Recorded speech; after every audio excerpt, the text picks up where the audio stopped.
जैसा कि दोस्तों आज हम लोग क्लास 12 की केमिस्ट्री का लेसन नंबर पृष्ठ रसायन शुरू करने वाले हैं। और जैसा कि दोस्तों देखिए ये लेसन बहुत इंपॉर्टेंट है। इसमें 3 पार्ट है, एक है अधिशोषण, दूसरा है उत्प्रेरक और फिर तीसरा है कोलाइडी विलयन। तो हम आज उसमें से एक पार्ट को मीन्स पृष्ठ रसायन के अंदर 3 पार्ट है, अधिशोषण, उत्प्रेरक या फिर उत्प्रेरण कैटालिसिस और उसके बाद कोलाइडी विलयन। तो उनमें से हम उत्प्रेरण को आज मॉडिफाई करेंगे, उत्प्रेरक को हम बताएंगे आपको उसके बारे में पूरा डिटेल, और कहाँ कहाँ से क्वेश्चन एग्जाम में पूछा जाता है उन सारी चीज़ों को आज डिस्कस करेंगे। तो दोस्तों वीडियो को पूरा देखिएगा, स्किप मत करिएगा, तभी आपको पढ़ने का कोई फ़ायदा निकलेगा, अन्यथा नहीं निकलेगा। ठीक है, तो चलिए देखते हैं हम लोग उत्प्रेरक क्या होता है। ठीक है, सबसे पहला देखिए पहला पॉइंट आज का रहेगा उत्प्रेरक क्या है। उत्प्रेरक क्या है? उत्प्रेरक या फिर उत्प्रेरण, आपको ध्यान से समझना है। उत्प्रेरण क्या होता है? इसको कहेंगे कैटालिस्ट, CATALYST, और इसको कहेंगे कैटालिसिस। ठीक है, तो चलिए हम लोग देखते हैं उत्प्रेरक का क्या होता है या फिर उत्प्रेरण क्या होता है। जैसे मान लीजिए रसायन विज्ञान है, तो रसायन विज्ञान में बहुत सी रासायनिक अभिक्रियाएं हैं, तो उनमें अभिकारक होते हैं, अभिकारक आपस में अभिक्रिया करके उत्पाद बनाते हैं। ठीक है, तो उत्प्रेरक कहाँ काम करेगा, क्या होता है उत्प्रेरक, कहाँ काम करता है? तो जैसे मान लीजिए कि अगर कोई अभिक्रिया है A + B और ये दोनों आपस में रिएक्ट होकर के बनाते हैं AB, तो इनको हम क्या कहेंगे? अभिकारक कहेंगे। ये क्या हो गया? अभिकारक। ठीक है, अभिकारक हो गया। ये क्या हो गया? ये भी अभिकारक है। ठीक है, ये भी अभिकारक है। और ये एक अभिकारक दूसरे अभिकारक से जब अभिक्रिया करता है ना, तो ये उत्पाद बनता है, मतलब यही अभिक्रिया के फलस्वरूप बनता है। इसको क्या कहेंगे हम? उत्पाद, या फिर इसको हम कहते हैं प्रोडक्ट। ठीक है, ध्यान दीजिए।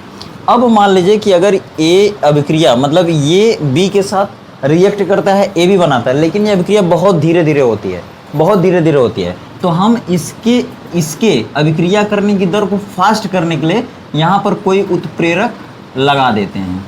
ठीक है, उत्प्रेरक लगा देते हैं। यह क्या होता है? यह भी एक पदार्थ होता है, एक रासायनिक पदार्थ होता है। यह चाहे सॉलिड हो सकता है, चाहे लिक्विड हो सकता है, चाहे गैस हो सकता है। ठीक है, इसको हम इधर लिख देते हैं AB। ठीक है, और इस पर मतलब कि AB के साथ अभिक्रिया करेगा और AB बनाएगा। अगर यह अभिक्रिया धीरे धीरे होती है तो हम यहाँ पर एक विशेष पदार्थ लगा देते हैं, विशेष प्रकार का रासायनिक पदार्थ लगाते हैं। वही पदार्थ क्या कहलाएगा? उत्प्रेरक कहलाएगा। यदि आपसे कोई पूछता है कि उत्प्रेरक क्या होता है, तो आप कहेंगे यह एक रासायनिक पदार्थ होता है जो किसी भी रासायनिक अभिक्रिया की दर को या तो घटा देगा, या तो बढ़ा देगा, या फिर उसके वेग को परिवर्तित कर देगा। ठीक है, उत्प्रेरक कहलाएगा। मतलब कि अगर आपसे बोर्ड पेपर में पूछा गया कि उत्प्रेरक क्या करता है, किसी रासायनिक अभिक्रिया की दर को घटाता है, या फिर दूसरे ऑप्शन में पूछेगा बढ़ाता है, या फिर तीसरे ऑप्शन में परिवर्तित करता है, चौथे ऑप्शन में देगा इनमें से कोई नहीं, तो आपको कुछ नहीं करना, सीधे लिखना कि वेग को परिवर्तित करता है। तो एक बार फिर से बता दूं, उत्प्रेरक क्या होता है, उत्प्रेरक क्या होता है, उत्प्रेरण क्या होता है। तो देखिए, जब कोई रासायनिक पदार्थ किसी रासायनिक अभिक्रिया की दर को या वेग को या तो घटाए, या तो बढ़ाए, या उसके वेग को परिवर्तित कर दे, तो हम उसे कहते हैं उत्प्रेरक। और इस अभिक्रिया की दर का या अभिक्रिया के वेग का घट जाना, बढ़ जाना या परिवर्तित हो जाना कहलाता है उत्प्रेरण। ठीक है, जो जिसकी वजह से होगा उसे कहेंगे उत्प्रेरक, और अभिक्रिया में ऐसा होगा इस प्रोसेस को कहेंगे उत्प्रेरण। ठीक है, चलिए आगे देखेंगे। अब कुछ ऐसे इंपॉर्टेंट उत्प्रेरक का नाम लूंगा जो कि बोर्ड एग्जाम के लिए वेरी इंपॉर्टेंट है। ठीक है, 5-6 उत्प्रेरक मैं बताऊंगा, इससे बाहर आपका जाने वाला नहीं है। जो भी पूछेगा इसी में से रहेगा। जैसे देखिए, आपका एक बार पूछेगा प्लैटिनम उत्प्रेरक कहाँ यूज होता है, या फिर ये ठोस उत्प्रेरक होता है। प्लैटिनम उत्प्रेरक है और ये ठोस है, और दुनिया में बता दूं सबसे महंगी धातु कौन है? प्लैटिनम ही होती है। ठीक है, देखिए प्लैटिनम उत्प्रेरक एक बार यूज होता है, ये कहाँ पूछा जाता है बताऊंगा। V2O5 ये भी उत्प्रेरक है, ये भी सॉलिड होता है। ठीक है, ये कहाँ प्रयोग किया जाता है इसको भी बताऊंगा। चलिए अब आगे देखिए, अगर पूछा जाए यमो ये क्या है, या फिर ये आयरन उत्प्रेरक, ये बहुत पूछा जाता है, ये कहाँ प्रयोग होता है इसको भी बताऊंगा। H2SO4 भी पूछा जाता है, ये कहाँ उत्प्रेरक के रूप में काम करेगा ये भी बताऊंगा। और उसके बाद बताऊंगा आपको, देखिए इसके बाद आपको बताने वाला हूँ मैं NO, बहुत ही इंपॉर्टेंट ये भी है, ये कहाँ यूज होता है उत्प्रेरक के रूप में, ये भी बताऊंगा। ठीक है, एक देखिए ये भी बहुत इंपॉर्टेंट है, ZnO और ZnO + Cr2O3, और ये सभी रहेगा CuO की उपस्थिति में।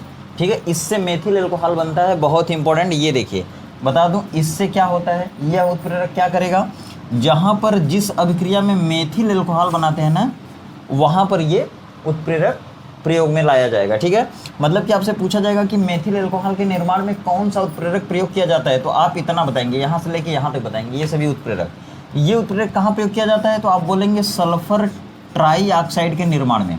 सल्फर यहाँ 2 होता तो डाइऑक्साइड होता, यहाँ पे 3 है, इसका मतलब सल्फर ट्राईऑक्साइड के निर्माण में इस नाइट्रिक ऑक्साइड उत्प्रेरक का प्रयोग किया जाएगा।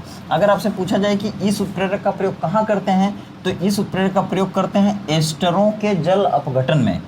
एस्टरों के जल अपघटन में करते हैं, याद रखिएगा। ठीक है, जब एस्टर का जल अपघटन कराते हैं तो एथिल एल्कोहल बनता है और एसिटिक अम्ल बनता है।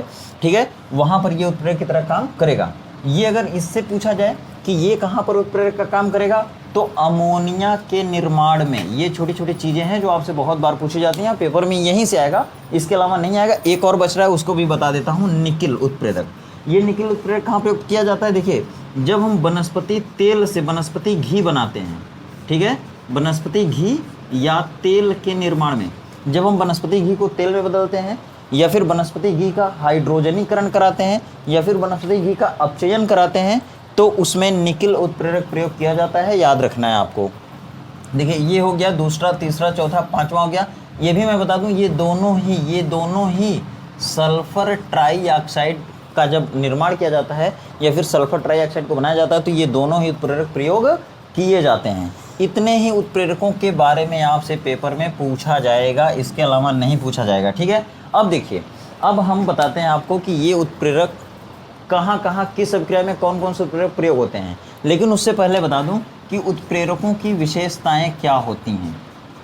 ठीक है, देखिए अब मैं आपको बताऊंगा उत्प्रेरक की विशेषता, ये भी पूछी जाती है, और फिर उसके बाद बता दूंगा प्रकार, उत्प्रेरक कितने प्रकार का होता है, और फिर उसके बाद बताऊंगा कि कौन कौन से प्रकार में कौन सा उत्प्रेरक प्रयोग किया जाता है। ठीक है, चलिए देख लेते हैं। देखिए सबसे पहली विशेषता यह है कि उत्प्रेरक किसी भी रासायनिक अभिक्रिया को प्रारंभ नहीं करता है। ठीक है, सुनिए, लिखते जाइएगा। पहली विशेषता यह है कि उत्प्रेरक किसी भी रासायनिक अभिक्रिया को स्टार्ट नहीं करता है। अगर कोई रासायनिक अभिक्रिया होती रहती है तो यह उसके वेग को केवल परिवर्तित करता है, स्टार्ट नहीं करता है। दूसरी बात देखिए क्या है कि उत्प्रेरक अगर रासायनिक अभिक्रिया हो गई ना, तो उसके अंत में नष्ट नहीं होता। इसका मतलब है कि उत्प्रेरक रासायनिक अभिक्रिया करवाने के बाद या फिर रासायनिक अभिक्रिया के पूर्ण होने के बाद उत्प्रेरक नष्ट नहीं होता है, ज्यों का त्यों पड़ा रहता है। अब देखिए अगर कोई रासायनिक अभिक्रिया साम्यावस्था पर है, तो उस पर भी उत्प्रेरक का कोई प्रभाव नहीं पड़ता है। अब देखिए उत्प्रेरकों की क्रिया विशिष्ट होती है। चौथी विशेषता क्या है, उत्प्रेरकों की क्रिया विशिष्ट होती है, मतलब एक ही उत्प्रेरक सभी अभिक्रियाओं पर काम नहीं करेगा। हर एक उत्प्रेरक एक विशिष्ट अभिक्रिया पर ही कार्य करता है, इसीलिए कहा गया है कि उत्प्रेरकों की क्रिया विशिष्ट होती है। मतलब कि क्रिया विशिष्ट यहाँ पे लिख लेते हैं, बस ये मैं आपको शॉर्ट में बता दिया। ठीक है, अब देखते हैं कि उत्प्रेरक कितने प्रकार का होता है। ठीक है, देखिए अब देखिए ये उत्प्रेरक का अगर हम लोग प्रकार पढ़ेंगे तो ये 2 प्रकार से बांटा जाता है। जैसे भौतिक अवस्था के आधार पर, अगर भौतिक अवस्था के आधार पर बात करेंगे तो 2 प्रकार का उत्प्रेरक होगा। एक होता है समांगी उत्प्रेरक, और एक होता है विषमांगी उत्प्रेरक। ध्यान से देखिएगा, समांगी उत्प्रेरक या फिर समांगी उत्प्रेरण एक होता है, विषमांगी उत्प्रेरक या फिर विषमांगी उत्प्रेरण दूसरा होता है। ये दोनों किसके आधार पर होते हैं, भौतिक अवस्था के आधार पर। मतलब कि जब भी आप समांगी उत्प्रेरण का उदाहरण देंगे, वहाँ पे आपको भौतिक अवस्था बताना है, ब्रैकेट में लिख के सॉलिड, लिक्विड या फिर गैस, इस तरह से। और यहाँ भी बताना आपको कि सॉलिड है कि लिक्विड है कि गैस, ब्रैकेट में ऐसे लिखना पड़ेगा आपको। ठीक है, अब देखते हैं दूसरा प्रकार क्या है। तो दूसरा है क्रियाशीलता के आधार पर। क्रियाशीलता के आधार पर कितने तरह का उत्प्रेरक होता है, 5 प्रकार का होता है। इतने ही उत्प्रेरक की कहानी है, इसी में से पूछा जाएगा, श्योर है। आज एक ही वीडियो में आपको मैं पूरा बताने वाला हूँ कि कहाँ से कौन से उत्प्रेरक इंपॉर्टेंट है, आते हैं पेपर में। तो देखिए इसमें क्रियाशीलता के आधार पर उत्प्रेरक 5 प्रकार का होता है। पहला क्या है, धनात्मक उत्प्रेरण, यह सबसे ज़्यादा पूछा जाता है, धनात्मक उत्प्रेरक, और चाहे तो फिर उत्प्रेरण। ठीक है, दूसरा क्या है, अगर धनात्मक है तो ऋणात्मक भी होगा। ठीक है, ऋणात्मक, और फिर स्व उत्प्रेरक, या फिर स्व उत्प्रेरण भी कह सकते हैं, कोई दिक्कत नहीं। प्रेरित उत्प्रेरण, प्रेरित उत्प्रेरण या उत्प्रेरक। अब देखिए एंजाइम उत्प्रेरण, एंजाइम उत्प्रेरण, ठीक है। चलिए उत्प्रेरण या उत्प्रेरक चलेगा, सब चलेगा, दोनों चलेगा। जो करेगा उसे उत्प्रेरक और अभिक्रिया में जो परिवर्तन होगा उसे कहेंगे उत्प्रेरण, ठीक है। ये इतना ही है बस। अब हम आपको बताएंगे डिटेल से क्या होता है समांगी, क्या होता है विषमांगी। जैसे आपसे पेपर में पूछा गया कि समांगी उत्प्रेरक क्या होता है या फिर समांगी उत्प्रेरण से आप क्या समझते हैं, उदाहरण सहित समझाइए। तो चलिए हम लोग देखेंगे। अब पहले देखिए जो बहुत पूछा जाता है आपसे वो होता है समांगी उत्प्रेरण, ठीक है। पूछा जाएगा समांगी उत्प्रेरक या फिर समांगी उत्प्रेरण क्या होता है, ठीक है। इसको इंग्लिश में क्या कहेंगे, इसको कहेंगे, देखिए इसको कहेंगे होमोजीनियस, होमोजीनस कैटालिसिस, ठीक है। इसको कहेंगे होमोजीनस कैटालिसिस। अब देखिए होता क्या है, जैसे मान लीजिए यह एक अभिक्रिया है, अभिक्रिया क्या है N2 + 3H2, ठीक है। और इसमें हम लोग लगा दिए क्या 2NH3, कौन सा उत्प्रेरक प्रयोग किए, आयरन। ये कैसा है, सॉलिड, ठीक है। ये कैसा है, सॉलिड है। ये इसमें क्या क्या है मैं बता दूं आपको। देखिए ये है नाइट्रोजन, ये है हाइड्रोजन। जब नाइट्रोजन को हाइड्रोजन के साथ मिलाते हैं, यहाँ पर 1 है, यहाँ पे 3, जब नाइट्रोजन को हाइड्रोजन के साथ 1 संबंधित 3 के अनुपात में मिलाते हैं, ठीक है, तो अमोनिया बनता है। अगर इस अभिक्रिया में अगर हम आयरन प्रयोग कर दें तो यह अभिक्रिया जल्दी जल्दी होने लगेगी और जल्दी से नाइट्रोजन हाइड्रोजन से अभिक्रिया करके अमोनिया गैस बना देगा। अगर हम यह उत्प्रेरक नहीं लगाएंगे तो यह अभिक्रिया धीरे धीरे होगी, अगर हम यह उत्प्रेरक लगा देंगे तो यह अभिक्रिया जल्दी से हो जाएगी, ठीक है। अब देखिए हमको देखना है ये अभिक्रिया जो हो रही है इसमें नाइट्रोजन किस अवस्था में है, तो ये है गैसीय अवस्था में। हम इसको क्या लिख दिए, गैसीय। ये देखिए हाइड्रोजन, हाइड्रोजन किस अवस्था में है, गैसीय। ये अमोनिया बन गई तो कैसी बनेगी, गैसीय अवस्था में बनेगी। लेकिन यहाँ पर जो आयरन है वो कैसा है, ठोस है। तो इस अभिक्रिया में अभिकारक, उत्पाद और उत्प्रेरक तीनों की भौतिक अवस्थाएं, भौतिक अवस्था मतलब ठोस, द्रव, गैस, ये भौतिक अवस्थाएं होती हैं। अगर इस अभिकारक, इस उत्पाद और इस उत्प्रेरक तीनों की भौतिक अवस्थाएं एक जैसी नहीं रहेंगी तब हम इस उत्प्रेरक को कहेंगे विषमांगी उत्प्रेरक और यह घटना कहलाएगी विषमांगी उत्प्रेरण। लेकिन अगर यहाँ पर अभिकारक, उत्पाद और ये तीनों की भौतिक अवस्थाएं एक समान रहती हैं, जैसे मान लो ये है सल्फर डाइऑक्साइड, ये कैसी है, गैसीय, ठीक है, ये 2 बार, और इसमें हम ऑक्सीजन लगा दिए, ऑक्सीजन क्या है, ये भी गैसीय। और ये अभिक्रिया जब होगी तो बनेगा क्या, 2SO3, ये भी कैसी बनेगी, गैसी बनेगी, ठीक है, गैसी बनेगी। और होगा क्या, जब ये अभिक्रिया इससे करेगा और ये बनाएगा, अगर हम इसमें उत्प्रेरक लगा दिए NO उत्प्रेरक लगा दिए, ठीक ना, ये गैसी होता है। और यहाँ पे अगर हम V2O5 प्रयोग कर दिए, ये सॉलिड होता है। अगर हम प्लेटिनम प्रयोग कर दिए, ये भी सॉलिड होता है, ठीक है। अगर हम ये वाले अगर अभिक्रिया लगा दिए, ये वाली उत्प्रेरक अगर लगा दिए इस अभिक्रिया में, तो ये हो जाएगा समांगी उत्प्रेरक, समांगी उत्प्रेरक। अगर हम इस अभिक्रिया में अगर इसको न लगा के इसको लगा दिए तो ये क्या होगा, विषमांगी उत्प्रेरक। क्या होगा, विषमांगी उत्प्रेरक, ठीक है। ये क्या होगा, ये भी क्या होगा, विषमांगी उत्प्रेरक, ठीक है। तो हमको अगर समांगी उत्प्रेरण की परिभाषा देना है तो हमको बोलना है, सीधे क्या बोलना है कि जब किसी अभिक्रिया में उपस्थित अभिकारक, उत्पाद और उसमें लगने वाला या उसमें कार्य करने वाला उत्प्रेरक तीनों की भौतिक अवस्थाएं समान होती हैं तो ऐसे उत्प्रेरक को हम कहेंगे समांगी उत्प्रेरक और ये घटना कहलाएगी समांगी उत्प्रेरण। जैसे ये देखिए सल्फर डाइऑक्साइड ऑक्सीजन के साथ अभिक्रिया करता है तो सल्फर ट्राइऑक्साइड बनता है और ये अभिक्रिया किस उत्प्रेरक की उपस्थिति में होगी, नाइट्रिक ऑक्साइड। जब नाइट्रिक ऑक्साइड की उपस्थिति में होगी तो ये अभिक्रिया क्या कहलाएगी, समांगी उत्प्रेरण। अगर यहाँ पर उत्प्रेरक हम चेंज कर दें, V2O5 मीन्स वैनेडियम ऑक्साइड कर दें या फिर प्लेटिनम की उपस्थिति में कर दें तो ये सारा क्या हो जाएगा, विषमांगी उत्प्रेरण, ठीक है, विषमांगी उत्प्रेरण। अब देखिए विषमांगी उत्प्रेरण का उदाहरण ये है, ठीक है, क्योंकि यहाँ पर गैसीय अवस्था में अभिकारक हैं और उत्प्रेरक ठोस अवस्था में है। ये देखिए ये अगर ऊपर वाला उदाहरण देंगे तो ये हो जाएगा समांगी का, नीचे वाले का देंगे तो हो जाएगा विषमांगी का। अब देखिए विषमांगी की परिभाषा आप जान गए होंगे कि अगर किसी अभिक्रिया में उपस्थित अभिकारक, उत्पाद और उसमें कार्य करने वाला उत्प्रेरक तीनों की भौतिक अवस्थाएं अगर एक जैसी नहीं है, एक समान नहीं है तो ऐसे उत्प्रेरण को हम कहेंगे विषमांगी उत्प्रेरण, विषमांगी उत्प्रेरण, ठीक है, विषमांगी उत्प्रेरण। चलिए उत्प्रेरण, उत्प्रेरक कुछ भी कह सकते हैं, तो वह उत्प्रेरक कहलाएगा विषमांगी उत्प्रेरक, और वह घटना कहलाएगी विषमांगी उत्प्रेरण। तो इसका एग्जाम्पल हो गया ये, और इसका एग्जाम्पल हो गया ये ऊपर वाला, ठीक है। नीचे वाला देंगे अगर तो ये हो जाएगा इसी का, ठीक है। अब देखिए अगली हेडिंग, ये दोनों किसके आधार पर थे? भौतिक अवस्था के आधार पर, भौतिक अवस्था के आधार पर। अब देखिए क्रियाशीलता के आधार पर देखेंगे, क्रियाशीलता के आधार पर उत्प्रेरक कितने प्रकार का होता है? तो नंबर 1 होता है धनात्मक उत्प्रेरक, धनात्मक उत्प्रेरक। अब देखिए धनात्मक उत्प्रेरक या धनात्मक उत्प्रेरण क्या होता है? वह उत्प्रेरक जो किसी रासायनिक अभिक्रिया के वेग को बढ़ा दे, धनात्मक कर दे, धनात्मक मतलब बढ़ा देना, जोड़ देना। वह उत्प्रेरक जो किसी रासायनिक अभिक्रिया के वेग को बढ़ा दे उसे हम कहते हैं धनात्मक उत्प्रेरक। और अभिक्रिया के दर का बढ़ना, अभिक्रिया के वेग का बढ़ना क्या कहलाती है? धनात्मक उत्प्रेरण। जैसे अगर ये अभिक्रिया, अगर हम इसमें लिख दिए, ये भी लिख दिए, ये लिखे चाहे ये लिखे, चाहे कोई भी उत्प्रेरक लगा दिए, तो ये सब धनात्मक उत्प्रेरक ही हैं। अगर हम इसका एग्जाम्पल इसमें देते हैं तो वहाँ पर आयरन ये ठोस अवस्था में रहे, ठीक है, तब भी किसी अवस्था में रहे, तब भी यहाँ पे कोई भी रहे, किसी भी अवस्था में रहे, तो हम लिखेंगे धनात्मक उत्प्रेरक। स्पेशली ये, इसमें क्या है? आयरन धनात्मक उत्प्रेरक का कार्य कर रहा है।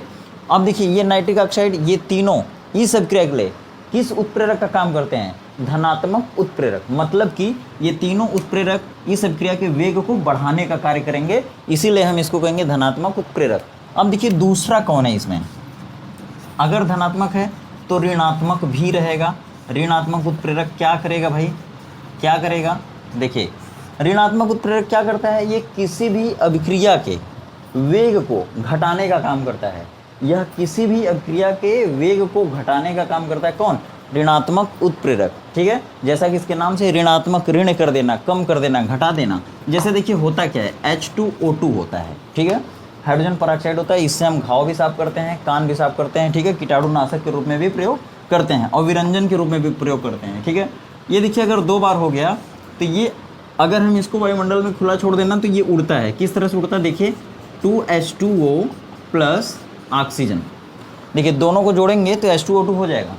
ये H2O2 हाइड्रोजन पेरोक्साइड है, ये पानी और इसमें टूटता है, अपघटित होता है। अगर हम इसमें मिला दें H3PO4, ये कैसा होता है? लिक्विड होता है, ठीक है, फास्फोरिक एसिड इसका नाम है। तो ये फास्फोरिक एसिड अगर यहाँ पर हम प्रयोग कर दें, लगा दें, तो यह इनके विघटन की दर को कम कर देगा।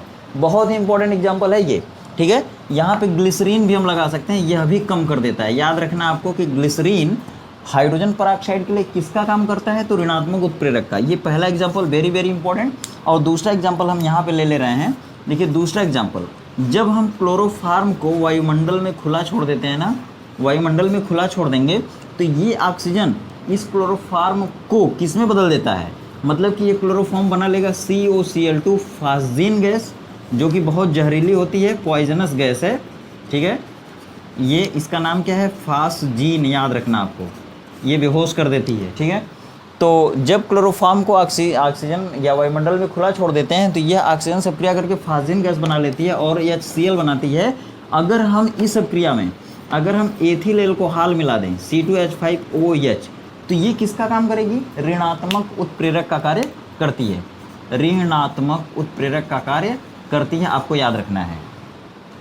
आपसे पेपर में घुमा के पूछता, क्या पूछता है?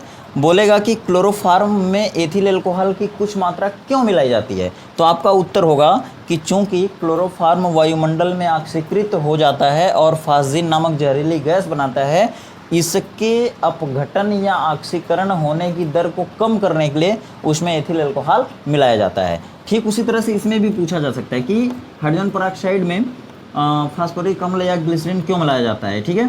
तो ये इसके विघटन की दर को कम करने के लिए, मतलब कि ये जो फास्फोरिक एसिड होता है या ग्लिसरीन होता है वह इसके ऑक्सीकरण या विघटन की दर को कम करता है, ठीक है। चलिए अब देखेंगे हम लोग उत्प्रेरक विष क्या है। उत्प्रेरक विष, उत्प्रेरक विष, विष मतलब होता है जहर, ठीक है, बंद कर देना, इसे कहते हैं कैटालिटिक पॉइजन।